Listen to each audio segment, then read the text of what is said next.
কক্সবাজার কলাতলী সমুদ্রের পাড়ে বসে চা খাচ্ছিলাম। হঠাৎ দেখলাম একদল তরুণ ওয়ার্ম আপ করতেছে। তারপর দেখলাম পুশপাস করে পাসিং করছে, স্ট্রেচিং করছে, বল চোর খেলছে। তারপর কোথা থেকে বাঁশের কঞ্চি নিয়ে আসলো, এসে বার বানালো এবং তারা ফুটবল খেলতেছে। এত চমৎকার একটা ভিউ, মানে এটা কল্পনার বাইরে আসলে।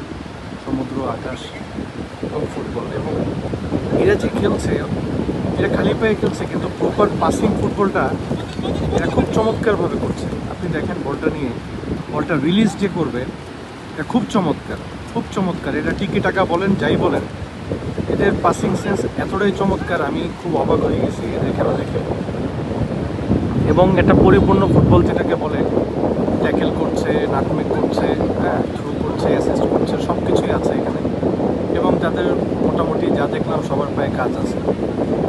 অনেকে আছে না যে বল নিয়ে অনেক কাটাকাটি করে, সে করে, এরা এগুলো নেই।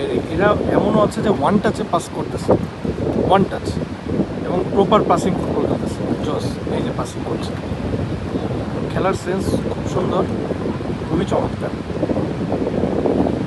অন্য একটা জায়গায় যেতে আমার যেতে পারি নাই, এদের ব্যাক পাস, এদের খেলার সেন্স দেখে এখানে দাঁড়ায় গেছে যে না, এটা দেখতেই হবে, এরকম একটা পরিস্থিতি।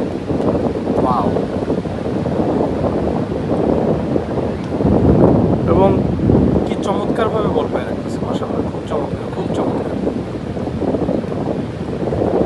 অনলি ফুটবল টাইম থেকে আমি এই ভিডিওটি নিচ্ছি। যেখানেই যাই ফুটবলটা জানি সাথে থাকে, ফুটবল প্রেমিকদের খেলা জানি সাথে থাকে। এটা যে কত বড় একটা মনস্তাত্ত্বিক প্রশান্তি, শান্তি, সেটা আসলে ভাষায় প্রকাশ করার মতো না। কি সুন্দর ছন্দে পাসিং করতেছে। এই যে ব্যাক পাস, সবচেয়ে সুন্দর জিনিস ফুটবল খেলায় যেটা, এটা খেলা গোছানো ব্যাক পাস, থ্রু মারলো, চমৎকার রিসিভ, পায়ে বল, আবার সতীর্থকে খুঁজছে, এই যে পায়ে বল, চমৎকার, চমৎকার, চমৎকার। ওয়াও! একটা প্রপার পাসিং ফুটবল যেটাকে বলে। ব্যাক পাসটা রং দিছে, অ্যান্ড গোল, না গোল হয়নি। চমৎকার, চমৎকার, চমৎকার।